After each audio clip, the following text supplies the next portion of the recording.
City news में आपका स्वागत है। आप देख रहे हैं सिटी न्यूज, मैं हूं अफरोज खान। आइए डालते हैं सबसे पहले एक नजर 24 सितंबर 2011 यानी शनिवार को कैसा रहा खबरों का हाल। सबसे पहले एक नजर आज की सुर्खियों पर। दस्तूर नगर में 1.5 लाख की साहसी चोरी, पत्रकार परिषद अधूरी छोड़कर चल दिए उप मुख्यमंत्री। राष्ट्रवादी का विभागीय शिविर संपन्न, साफ सफाई कंत्राटदारों ने मनपा आयुक्त को सौंपा ज्ञापन। और अंबानगरी में मां जगदंबा के आगमन की तैयारियों से रौनक। सिटी न्यूज की सुर्खियों के प्रायोजक हैं इस दिन का सबसे सुहाना पल कौन सा है, क्या कहता है घर आ जाओ। इंडिया बुल्स होम लोन्स, घर आ जाओ।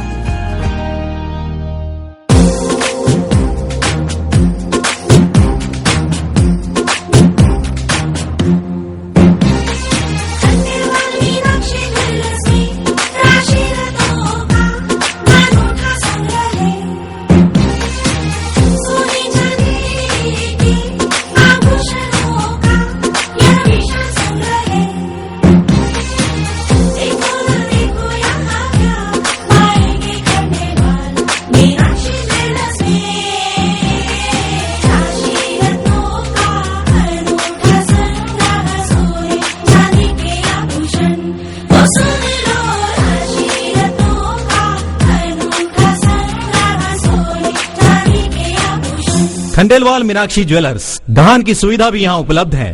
खंडेलवाल मीनाक्षी ज्वेलर्स, जय स्तंभ चौक, अमरावती।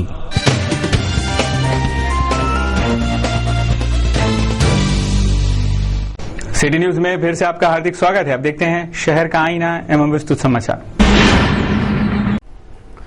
विदर्भ की सुप्रसिद्ध हिंदी सेवी संस्था विदर्भ हिंदी साहित्य सम्मेलन और हिंदी सम्मेलन आयोजन समिति अमरावती के संयुक्त तत्वाधान में रविवार दिनांक 25 सितंबर को स्थानीय टाउन हॉल में हिंदी सम्मेलन 2011 का आयोजन किया गया।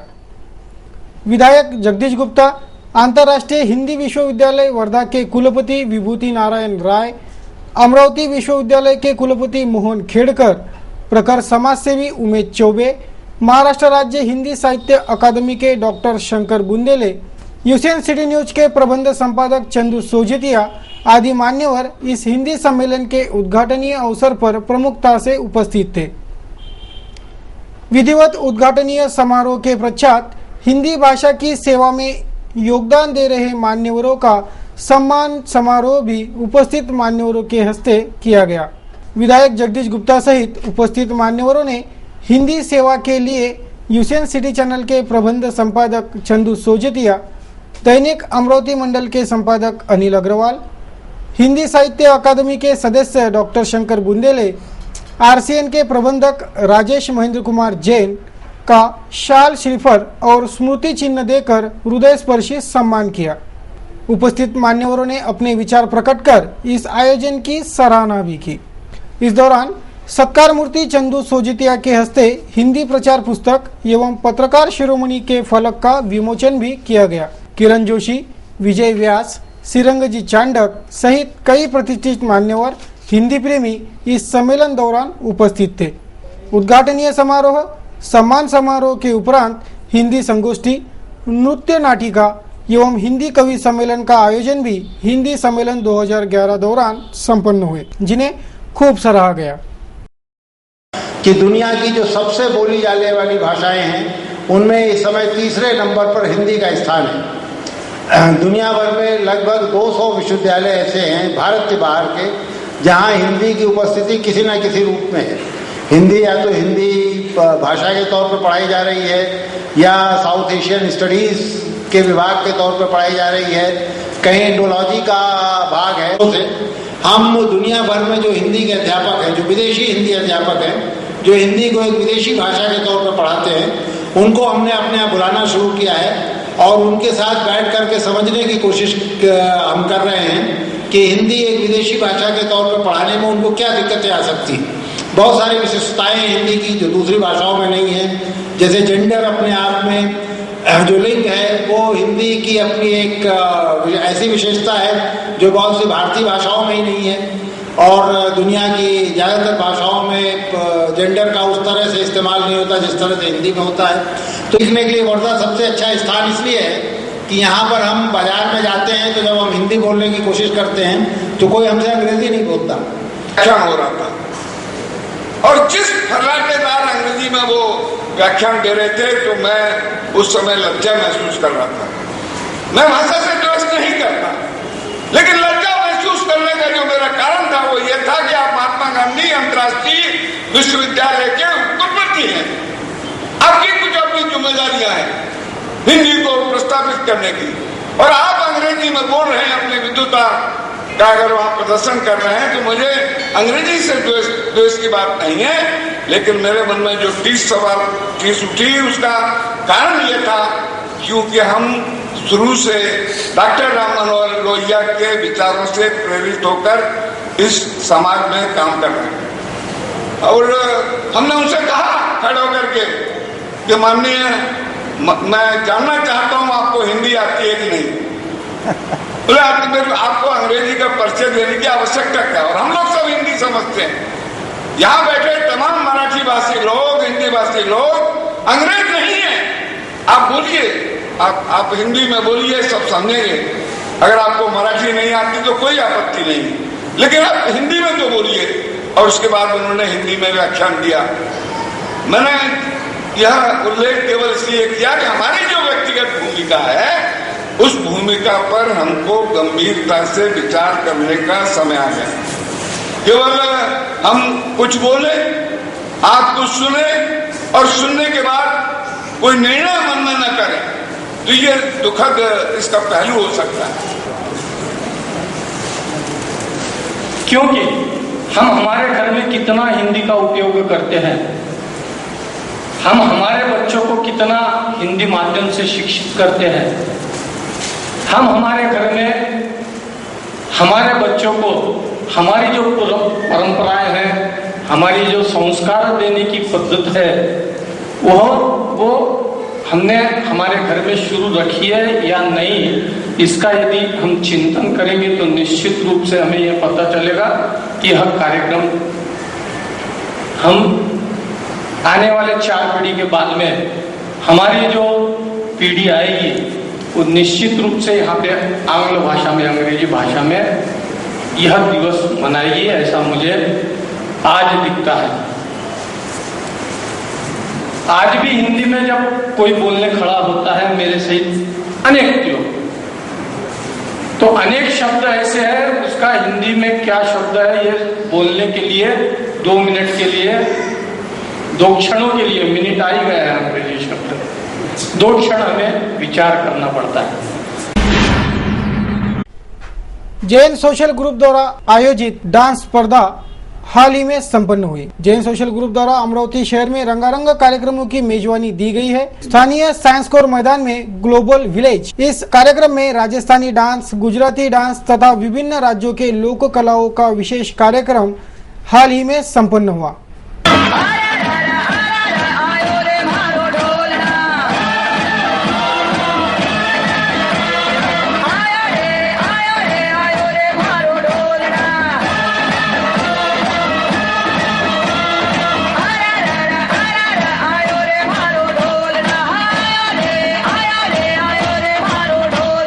रंगारंग माहौल से पूरा मंच सज गया था और साथ में आकर्षक पारिवारिक वस्त्र परिधान किए कलाकार तथा गीत, संगीत और नृत्य के शानदार प्रदर्शन से पूरा परिसर झूम उठा था।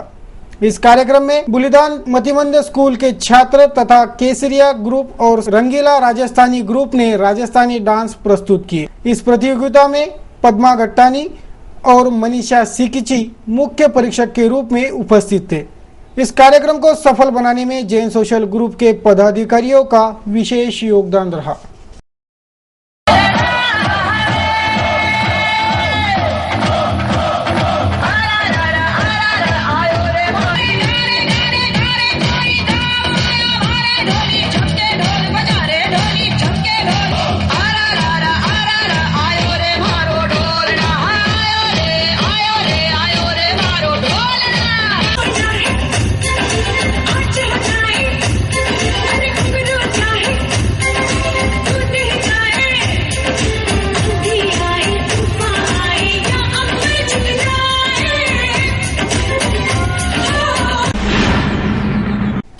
महानुभाव पंथ को अपने धर्म का प्रचार एवं प्रसार में कोई पाबंदी या किसी भी प्रांत में कोई कर ना अदा करना पड़े, ऐसी एक लिखित सनद औरंगजेब बादशाह ने दी थी, जिस पर औरंगजेब प्रशासन ने मुहर भी लगाई थी।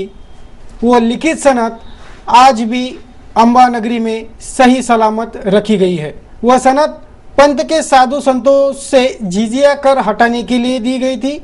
यही सनद आज भी महानुभाव आश्रम नवसागर में सही सलामत रखी गई है और इस पर औरंगजेब प्रशासन की मुहर होने से यह सनद जितनी पुरानी है उतनी ही ऐतिहासिक होने की बात कही जा रही है।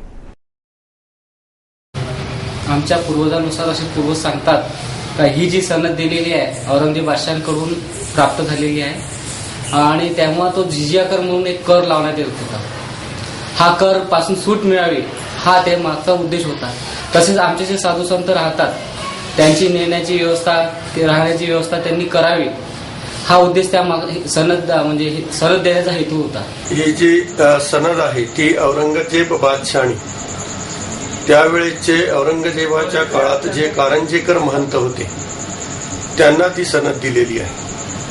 त्या सनदेमध्ये असा उल्लेख आहे की त्यावेळेचे असलेले सगळे हिंदू जेवढे संत महंत होते किंवा मठ मंदिर होते त्या मठ मंदिरांना जिजिया हा कर लागू करण्यात आला होता आणि मग या कराच्या विरोधामध्ये कारंजेकर महंत हे औरंगजेब बादशाहच्या दरबारामध्ये जाऊन त्यांनी त्या ठिकाणी हा मठ मंदिरांवर आणि साधू संतांवर लावला जाणारा कर कसा अयोग्य आहे याबद्दलचं त्या ठिकाणी प्रतिपादन त्यांनी केलं। अगली खबर राजापेट पुलिस थाने से। राजापेट पुलिस थाना क्षेत्र के तहत आने वाले दस्तूर नगर के रितेश हरवानी के घर शुक्रवार की रात अज्ञात चोरों ने साहसी चोरी कर 1.5 लाख रुपयों के माल पर हाथ साफ किया। राजापेट पुलिस मामले की आगे की जांच कर रही है। रेडीमेड कपड़ा दुकान पर काम करने वाले दस्तूर नगर निवासी रितेश हरवानी के घर शुक्रवार की रात अज्ञात चोरों ने साहसी चोरी कर मंगलसूत्र, हार सेट, अंगूठी, नथनी ऐसा कुल 48 ग्राम सोना और 10,000 रुपए नकदी ऐसे 1.5 लाख रुपए का माल पर हाथ साफ कर लिया। जब ये चोरी की वारदात घटी तब रितेश हरवानी किसी कार्य हेतु मुंबई गए होने की वजह से उनकी पत्नी हिना पड़ोस में रहने वाली बुआ के घर सोने गई थी। जब शनिवार की सुबह वह घर लौटी तो उसे घर का दरवाजा अंदर से बंद मिला। चोरों ने यह साहसी चोरी सर्विस गली के रास्ते से किचन का दरवाजा तोड़कर की और दरवाजा अंदर से बंद कर लिया था। चोरी के सूचना पर राजापेट पुलिस ने घटना स्थल का मुआयना कर आगे की जांच शुरू कर दी है। आगे खबर है अमरावती महानगर पालिका की साफ सफाई ठेकेदारों तथा कर्मचारियों को 3-3 महीने तक धनादेश नहीं दिए जाते तथा साफ सफाई कर्मचारियों को वक्त पर वेतन न मिलने से शुक्रवार को साफ सफाई ठेकेदारों ने विलंबित धनादेश जल्द से जल्द मिलने की मांग को लेकर मनपा उपायुक्त सिद्ध भट्टी को एक ज्ञापन सौंपा। महानगर पालिका साफ सफाई कंत्राटदारों द्वारा शहर के विभिन्न वार्डों में साफ सफाई कर्मचारी साफ सफाई का काम करते हैं। ये कर्मचारी नियमित रूप से अपना काम बखूबी निभाते हैं, फिर भी पिछले 3 महीनों से उन्हें काम का पूरा मुआवजा नहीं दिया गया। साफ सफाई कंत्राटदारों के बिल मनपा ने न निकालने से परेशान सभी कर्मचारियों ने शुक्रवार को नियमित साफ सफाई के धनादेश मिलने की मांग को लेकर मनपा उपायुक्त सिद्ध भट्टी को एक ज्ञापन सौंपा। पिछले 3 महीनों से वेतन न मिलने से साफ सफाई कामगार काम छोड़कर जा रहे हैं तथा उनके परिवारों के आर्थिक कठिनाइयों का सामना उनके परिवारों को करना पड़ रहा है। मनपा आयुक्त को ज्ञापन सौंपते समय सभी साफ सफाई कंत्राटदार तथा कर्मचारी भारी संख्या में उपस्थित थे। पालिकातून दैनंदिन साफसफाईचे कंत्राटदार आम्ही नेहमी वारंवार साफसफाईचे काम अमरावती शहरात सुरळीत करून तरी आम्हाला देयक देण्यात येत नाही। गेल्या 3-3 महिन्याचे देयक आतापर्यंत मिळालेले नाही। जुलैपासून देयक आजपर्यंत मिळालेले नाही। त्यामुळे कामगारांना पगार द्यायचं बघून आतापर्यंत ऍडव्हान्स वगैरे दिलेला आहे। आता परत अजूनही कॉर्पोरेशन मध्ये देयक देण्याची परिस्थितीच नाही आहे। प्रत्येकाच्या पाशी जावा तर कोणी म्हणते आता व्यवस्था नाही, काही नाही। साफसफाईचं काम कसं करावं। 17/10 आमची मुदत संपून राहिलेली आहे वार्षिक पत्राची। जर आम्हाला देयक देण्यात दर महिन्याच्या 10 तारखेपर्यंत देयक देण्यात आले नाही तर आम्ही 18/10 पासून काम बंद करतो। अगली खबर है परमहंस पुंडलिक बाबा जो संत वचनों तथा अपने साक्षात्कार के लिए जाने जाते थे। इनकी 26वीं पुण्यतिथि एकवीरा विद्युत कॉलोनी में हाल ही में संपन्न हुई। परमहंस पुंडलिक बाबा की 26वीं पुण्यतिथि पूरे भक्तिपूर्ण माहौल में भजन कीर्तन पूजन के साथ मनाई गई। एकवीरा विद्युत कॉलोनी में हर वर्ष पुंडलिक बाबा के पुण्यतिथि मनाई जाती है। इस वर्ष बाबा के 26वीं पुण्यतिथि के उपलक्ष्य में श्रीमद् भागवत गीता सप्ताह का आयोजन किया गया। मोर्शी के हरि भजन पंडित आखरे महाराज ने इस सप्ताह में श्रद्धालुओं को प्रवचित किया। इस भागवत गीता सप्ताह में परिसर के सभी नागरिक तथा श्रद्धालुओं का आना जाना लगा रहता था। आता बोलावण्या गेलं म्हणून सत्राजित महाराजांच्या घरी कृष्ण भगवंत गेले आणि बसल्यानंतर त्या ठिकाणी सुमंतक मण्याचा लटकून राहिलेला होता। तर म्हणे एका दिवसाला सूर्योदय होता, एक मन सोनं तयार होतं। किती? एक मन सोनं तयार होतं, 40 शेराचा मन। कधी कोणाच्या छातीवर बसते? सुवर्ण चोरून जो आहे त्याच्या डोक्यावर कधी वास करतो, त्याची बुद्धी विपरीत करते, त्याचा नायनाट करते।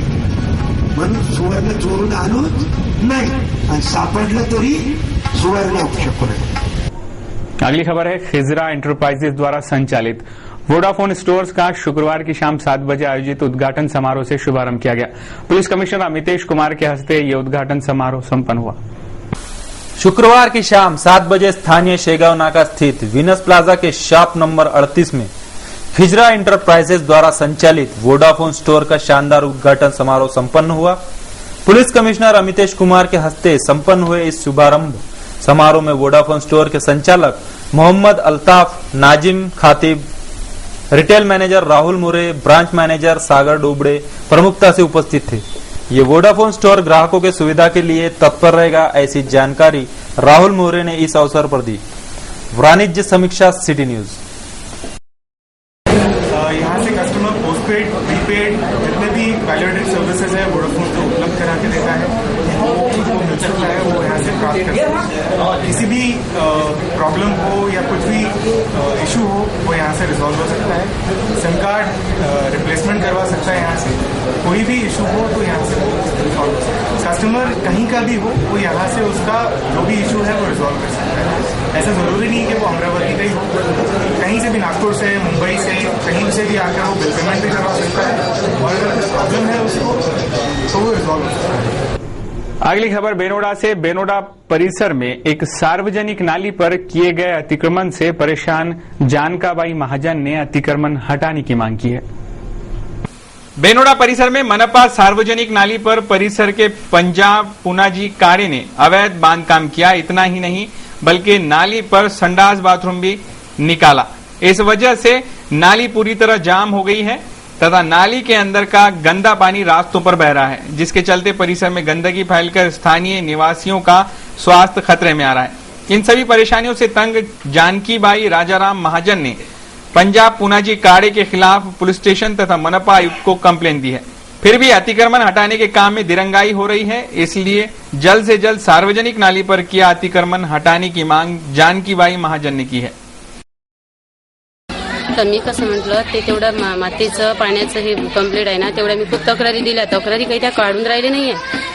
आणि मेन गोष्ट म्हणजे त्यांनी कसं ते कॉर्पोरेशनची नाली फोडून संडास बाथरूमच्या याच्यावर ते संडास बाथरूमचा खड्डा खोदला आणि खड्डा खोदून त्याच्यावर त्यांनी जुळई केली, ते पाणी रोखलं नेमकं कसं त्यांनी पाईप छिद्र पाडले भिंतीला छिद्र पाडून घोषेचं नाव बदनाम करतात आणि बदनाम करून शेवटी त्यांनी काय केलं की पाणी पूर्ण भिंतीत घातलं। मग भिंतीत घातल्यावर ते पाणी कुठे जाणार आहे? एक हे लहान पोरगा आहे, नुसतं हे कॉलेजचं पोरगा तर 12वीचं, त्यांच्या घरात एक नेमका माणूस नाहीये कोणी, मग त्यांच्या इथं कोणी करणारे आहे का? आणि हे लोक कसे हात धुवून मागे लागले, कोणत्याही विटा फोडतील, कोणते गोटे फोडतील, कोणत्या रात्रीचं त्यांचं घर पडलं, त्या या पोरीच्या घरात झोपून राहिले आणि त्यांनी रात्रीचे तेवढे कामं करून टाकले। मग तुम्ही सांगा माणूस आहे का त्यांच्याकडे की गाडी घेऊन त्यांची इथं लाठी घेऊन भांडायला जाते? खरेदी नसून ते काय म्हणतात की आमची खरेदी आहे। बरं खरेदी घेतलं, पंजाब काडे आहे त्यांचं नाव, पंजाब पुनाजी काडे, तर असे त्यांच्यावर दबाव टाकून राहिले आहे। मग आता तुम्ही सांगा कसं करावं मला, करावं कसं हा विचार सांगा। एवढ्या कंप्लेंट दिली, एवढ्या तक्रारी दिल्या, पण हे लोक काही कंप्लेंट करून राहिले नाही। आणि ते कसे आता काल पहा नेमकंच मी तिथे गेली तर मी म्हटलं यांना सिटी न्यूजवर यांना द्यावं आता म्हटलं। अगली खबर एसबीआई बैंक की। एसबीआई दस्तूर नगर शाखा ने अपनी सामाजिक कार्यों की परिचय देते हुए बैंक के कर्मचारियों ने पंजाब राव राघोबाजी पाटिल इस अपंग एकात्मिक संस्था के छात्रों को गणवेश प्रदान किए। सामाजिक दायित्व निभाना हर नागरिक का प्रथम कर्तव्य है। समाज के दुर्लभ, अपंग, वंचित घटकों को मदद करना बड़ा ही पुण्य का काम है।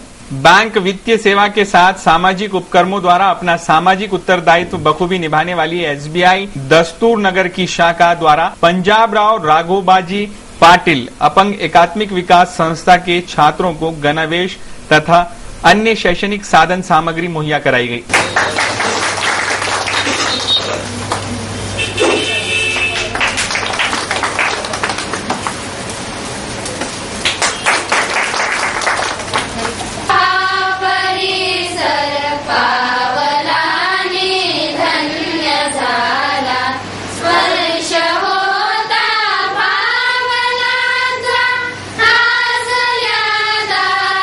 कार्यक्रम के दौरान सभी छात्रों ने सुरुचि भोजन का आनंद लिया। इस अवसर पर बीएम मुखारा जी, श्री बागड़े, श्री स्प्रे तथा दस्तूर नगर बैंक शाखा के कर्मचारी, संस्था के पदाधिकारी एवं छात्राएं भारी संख्या में उपस्थित थे।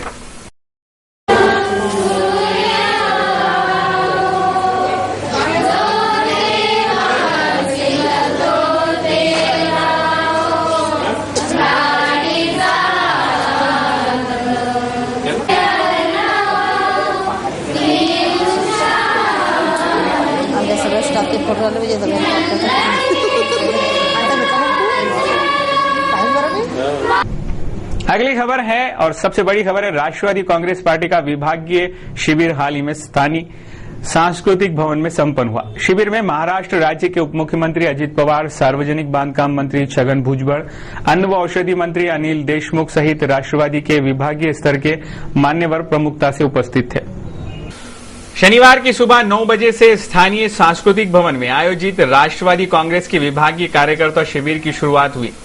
महाराष्ट्र राज्य के उप मुख्यमंत्री अजित दादा पवार, सार्वजनिक बांधकाम मंत्री छगन भुजबळ, अन्न व औषधि मंत्री अनिल देशमुख, पूर्व मंत्री डॉक्टर राजेंद्र शिंगणे, आदिवासी विकास मंत्री बबनराव पाचपुते, पूर्व मंत्री मनोहर अधिक, पूर्व विधायक हर्षवर्धन देशमुख, सो सुलभाताई खोड़के, पूर्व राष्ट्रवादी महिला अध्यक्ष सुरेखाताई ठाकरे, विधायक उदय सावंत सहित राष्ट्रवादी कांग्रेस के विभागीय पदाधिकारी वो कार्यकर्ता बहुसंख्या से उपस्थित थे। कार्यकर्ताओं के आगामी चुनाव की तैयारियों में जुटने के साथ महिला वर्ग का संख्या बल बढ़ाने का आह्वान छगन भुजबळ द्वारा किया गया। निरक्षरों की संख्या अधिक होने पर उन्होंने खेद भी व्यक्त किया। हजारों कार्यकर्ता इस शिविर में सहभागी हुए थे, जिससे सांस्कृतिक भवन खचाखच भरा हुआ दिखाई दिया।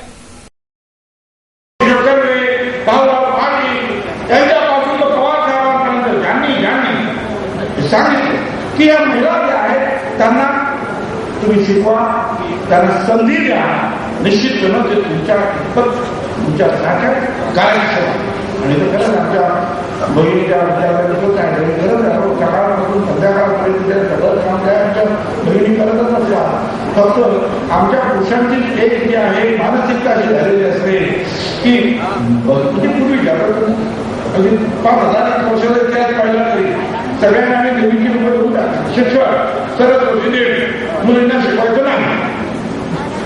अगली खबर है, सेंट्रल सर्किट सिने एसोसिएशन के अध्यक्ष पद पर विजयी हुए भरत प्रकाश खजांची को हाल ही में संपन्न हुए एक समारोह में सम्मानित किया गया। कई मान्यवरों ने इस समारोह में उनका सम्मान किया। इस अवसर पर कई मान्यवरों ने भरत प्रकाश खजांची को बधाइयां दी। सेंट्रल सर्किट सिने एसोसिएशन के कार्यकारिणी सदस्य पद पर विजयी हुए भरत प्रकाश खजांची का हाल ही में संपन्न हुए एक समारोह में सम्मान किया गया।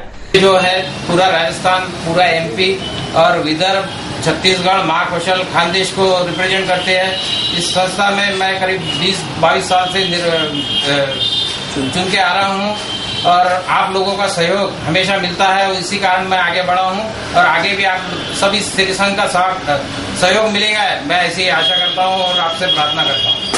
सिटी चैनल के प्रबंध संपादक चंदू सोजतिया, संतोष सिंह जैन, कमल बाबू कासट, जितेंद्र जैन, संजय बाबू खुराना सहित सेंट्रल सर्किट सिने एसोसिएशन के सदस्य उपस्थित थे। जयस्तंभ चौक स्थित खजांची फिल्म के कार्यालय में ये सम्मान समारोह संपन्न हुआ। कई मान्यवरों ने इस अवसर पर भरत प्रकाश खजांची को बधाइयां दी। हम लोग को बहुत प्रसन्नता है। भारत बाबू के बारे में तो हम क्या कहें, हम सिर्फ इतना ही कह सकते हैं कि उनका स्नेह और प्यार जो जीवन में हमको आज तक मिला वैसा ही जीवन में मिलता रहे और हमारी बहुत बहुत शुभकामनाएं। अगली खबर है, शारीरिक रूप से अपंग व्यक्तियों को चलने फिरने की सुविधा के लिए तिपहिया साइकिल सरकारी निधि से दी जाती है, लेकिन अमरावती शहर के कई अपंग व्यक्ति तिपहिया साइकिलों के लाभ से वंचित हैं। ये साइकिल जिला सामान्य अस्पताल के भंडार गृह में पड़ी हुई है और उन पर जंग चढ़ रहा है। शारीरिक रूप से अपंग व्यक्तियों को चलने फिरने के सुविधा के लिए सरकारी निधि खर्च करके तिपहिया साइकिल दी जाती है, लेकिन अपंग व्यक्तियों को अब तक इसका लाभ नहीं दिया गया। इसके चलते अपंग व्यक्ति दर की ठोकरें खा रहे हैं तथा उन्हें चलने फिरने में काफी कठिनाइयों का सामना करना पड़ रहा है। बताया जाता है कि ये साइकिलें जिला सामान्य अस्पताल के भंडार गृह में कई दिनों से पड़ी हुई है और पड़े पड़े उन पर जंग चढ़ रहा है। इस साइकिलों पर अपना नाम डालकर कुछ राजकीय हस्तियां खुद का नाम बड़ा कर रही हैं। क्या यही साइकिलें अपंगों को सुविधाएं देने के लिए हैं या राजकीय हस्तियों का नाम बड़ा करने का एक माध्यम है? ऐसे कई सवाल प्रशासन पर उठ रहे हैं। 3-4 महिन्यापासून ह्या गाड्या इथेच पडलेल्या आहेत आणि सडण्याच्या कगारवर आलेल्या आहेत। ज्या अपंग लोकांना याचा फायदा भेटला पाहिजे तो आतापर्यंत सध्या तरी भेटून नाही आला। यातल्या अर्ध्या गाड्या तरी कोणत्या कारणास्तव वाटप झालेलं आहे, पण कोणत्या पद्धतीने झाला काय झाला हे अद्याप माहीत नाही आहे। आमच्या युवा स्वाभिमान कार्यालयामध्ये जेव्हा अपंग लोक आले किंवा त्यांनी सांगितले की इथं गाड्या आहे बा म्हणून, तरी वाटप होत नाही आहे। त्या कारणाने आम्ही इथे आलो आहे आणि तुम्हाला किंवा वस्तुस्थिती सगळ्यांना माहीत झाली पाहिजे यासाठी आम्ही समोर बोलत आहे। अगली खबर, महाराष्ट्र राज्य के उप मुख्यमंत्री अजीत पवार का राष्ट्रवादी कांग्रेस के विभागीय कार्यकर्ता सम्मेलन के लिए अमरावती में आगमन हुआ था। कार्यकर्ता सम्मेलन के बाद पत्रकार परिषद रखी गई थी। इस पत्र वार्ता में कई जानकारियां देना तय था। ये पत्रकार परिषद चल ही रही थी कि अचानक उप मुख्यमंत्री महोदय पत्रकार परिषद अधूरी ही छोड़कर चल दिए, जिससे कई ठोस सवालों के जवाब नहीं मिल पाए। अजीत पवार के इस रवैये से कई पत्रकारों के सवाल अधूरे के अधूरे ही रह गए। राज्य के आदिवासियों के कई विषय जल्द ही सुलझेंगे। मंत्रालय स्तर से निधि का प्रावधान भी हो चुका है। उनमें से अमरावती एवं नागपुर के प्रोजेक्टों के लिए उनकी पूर्ति के लिए करोड़ों रुपयों का निधि उपलब्ध कराए जाने की जानकारी महाराष्ट्र राज्य के उप मुख्यमंत्री अजीत पवार ने एक पत्रकार परिषद में दी। उसके बाद जब पत्रकारों ने सवाल पूछना शुरू किया तो कुछ सवालों के जवाब दिए गए और अचानक ही उप मुख्यमंत्री महोदय भरी पत्रकार परिषद छोड़कर चल दिए। कारण आता नगरपालिकेच्या निवडणुका लागणार, त्याच्यानंतर थोड्या दिवसांनी खासदार आपल्या महानगरपालिका आणि जिल्हा परिषद तालुका पंचायत लागणार। मी त्यांना एवढ्या सूचना दिल्या की कुठल्याही परिस्थितीमध्ये निवडणुका लागल्या आणि आचारसंहिता लागली म्हणून पैसे खर्च होत नाही असं व्हायला नको। त्याच्या आधी ज्या काही मंजुऱ्या वगैरे द्यायच्या त्या सगळ्या मंजुऱ्या तुम्ही त्या ठिकाणी देऊन टाका आणि इतर काही महत्त्वाचे निर्णय आम्ही जे घेतलेले त्याच्या संदर्भातले प्रस्ताव काही इथनं येणं बाकी होतं ते तातडीने प्रस्ताव मंत्रालयामध्ये पाठवा नियोजन विभागाकडे, अशाही प्रकारच्या सूचना त्यांना त्या ठिकाणी दिल्या। परंतु निधीच्या बाबतीमध्ये कुठलीही काही कमतरता नाही अशा पद्धतीने त्यांनी सांगितलेलं आहे। उप मुख्यमंत्री के इस रवैये से पत्रकारों में नाराजगी देखी गई। उप मुख्यमंत्री ने आगे कहा, राष्ट्रवादी कांग्रेस पूरी निधि भेजती है, स्थानिक लोक प्रतिनिधि उसका फायदा नहीं उठाते। त्याला सांगितलं की या काही वर्षांमध्ये 15,000 कोटी रुपयाचा निधी हा अर्थसंकल्पामध्ये जलसंपदा विभागाच्याकडनं ह्या विभागामध्ये आपण देण्याच्या करता यशस्वी झालो। ती कामं आपण सुरू केली किंवा इतरही बाबतीमध्ये जो काही निधी पाहिजे होता ऊर्जा विभागाच्या करता असेल किंवा इतर विभागाच्या करता असेल, हा निधी आम्ही ज्यावेळेस देतोय त्यावेळेस लोकांच्या पर्यंत गेलं पण पाहिजे ना। नाहीतर आम्ही एवढं सगळं करून विरोधक मात्र आमच्याबद्दल किंवा आमचे मित्रपक्ष देखील आमच्याबद्दल त्यांची पण शिबिर असताना सांगतात की हे निधी देत नाही, याला अडवणूक करतात, त्याला अडवणूक करतात। वास्तविक आम्हालाही राज्य चालवायचं आहे, आम्हालाही या राज्याचा सर्वांगीण विकास करायचा आहे। त्यावेळेस एखादाच भाग पुढे जाऊन चालणार नाही। पश्चिम महाराष्ट्र, त्याच्याबरोबर कोकण, खानदेश, मराठवाडा, विदर्भच्या दोन्ही नागपूर अमरावती विभाग हा आला पाहिजे आणि आता हा देणाऱ्या निधीचा फायदा हा तिथल्या स्थानिक लोकांनी पण पुरेपूर त्या ठिकाणी उचलला पाहिजे। और इस बात पर जोर देकर कहा कि राष्ट्रवादी कांग्रेस की सत्ता रहती तो इससे ज्यादा काम करते, लेकिन उप मुख्यमंत्री साहब ये तो भूल ही गए कि जनप्रतिनिधि छोड़िए कि मनपा में राष्ट्रवादी कांग्रेस की ही सत्ता है, लेकिन 2.5 वर्षों में शहर के अंदर किसी प्रकार का विकास नहीं हुआ। शहर विकास पर पत्रकार पूछने ही वाले थे कि उप मुख्यमंत्री चलते बने। अगली खबर है, महाराष्ट्र प्रांतिक तेली समाज अमरावती शहर की ओर से कार्यकर्ता मेळावा हाल ही में संपन्न हुआ, जिसमें तेली समाज के विकास के लिए विभिन्न मुद्दों पर सकारात्मक चर्चा हुई। महाराष्ट्र प्रांतिक तेली समाज संगठन का कार्यकर्ता सम्मेलन शनिवार को संपन्न हुआ। इस सम्मेलन में महाराष्ट्र राज्य के मंत्री नामदार जयदत्त क्षीरसागर विशेष रूप से उपस्थित थे। इस कार्यकर्ता सम्मेलन में आयोजकों द्वारा नामदार जयदत्त क्षीरसागर का शाल, श्रीफल तथा पुष्पगुच्छ देकर सत्कार किया गया। इस कार्यकर्ता सम्मेलन के दौरान गुणी छात्रों एवं प्रतिष्ठित नागरिकों का सत्कार किया गया। इस सम्मेलन में महाराष्ट्र प्रांतिक तेली समाज के विकास, आगामी प्रयोजन तथा अन्य विभिन्न कार्यक्रमों पर भी प्रकाश डाला गया। इस अवसर पर संगठन के सभी पदाधिकारी तथा कार्यकर्ता बड़ी संख्या में उपस्थित थे।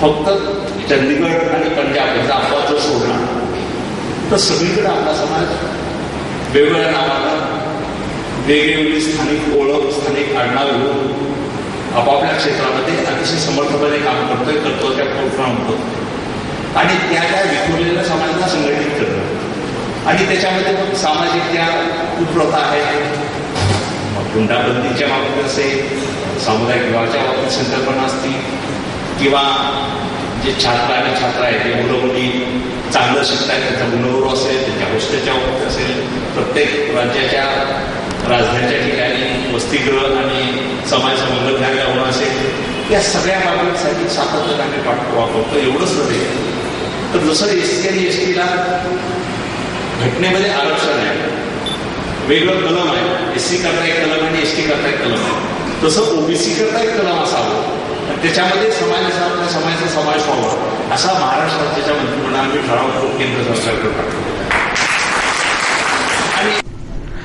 अगली खबर है, इस वर्ष का नवरात्रि महोत्सव शुरू होने में अब कुछ ही घंटे शेष हैं, जिसकी तैयारियों में लीन हुई अंबानगरी का उनकी सीधी तस्वीरें सिटी न्यूज आप तक पहुंचा चुका है और पूरे नवरात्रि उत्सव के धूमधाम को समस्त अमरावती वासियों तक सिटी न्यूज सिलसिलेवार तरीके से पहुंचाते रहेगा। प्रस्तुत है महानगर में नवरात्रि उत्सव की तैयारियों के समीक्षा की ये रिपोर्ट। अंबानगरी अमरावती के नवरात्रि उत्सव का आनंद लेने दूर दूर से माता भक्त अंबानगरी पहुंचते हैं। नवरात्रि के 9 दिन और विजयादशमी की दशमी पूरी अंबानगरी पूरी श्रद्धा से मनाती है। इस वर्ष के नवरात्रि की घट स्थापना 28 सितंबर को यानी कुछ ही घंटों बाद होने जा रही है।